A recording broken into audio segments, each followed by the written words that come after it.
Moinabad farm house drugs కేసులో అరెస్టైన ముగ్గురు నిందితులకు కోర్టు ఏప్రిల్ 8 వరకు రిమాండ్ పొడిగించింది.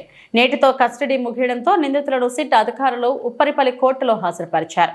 ఈ సందర్భంగా మరో 5 రోజులు వారిని తమ కస్టడీకి ఇవ్వాలని కోరారు. కౌంటర్ దాఖలు చేసేందుకు సమయం కావాలని నిందితుల తరపు లాయర్లు తెలిపారు. ఈ మేరకు కోర్టు రిమాండ్ పొడిగించింది. అనంతరం ముగ్గురు నిందితులను జైలుకు తరలించారు.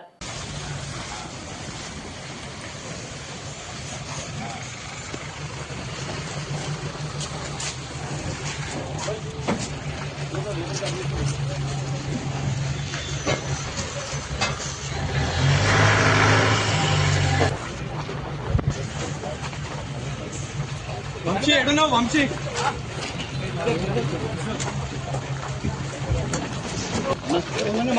పవిత్ర రెడ్డి గారు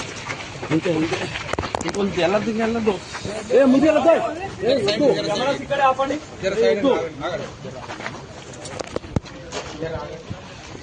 మరిన్ని అప్డేట్స్ కోసం మా ఛానల్ని సబ్స్క్రైబ్ చేయండి.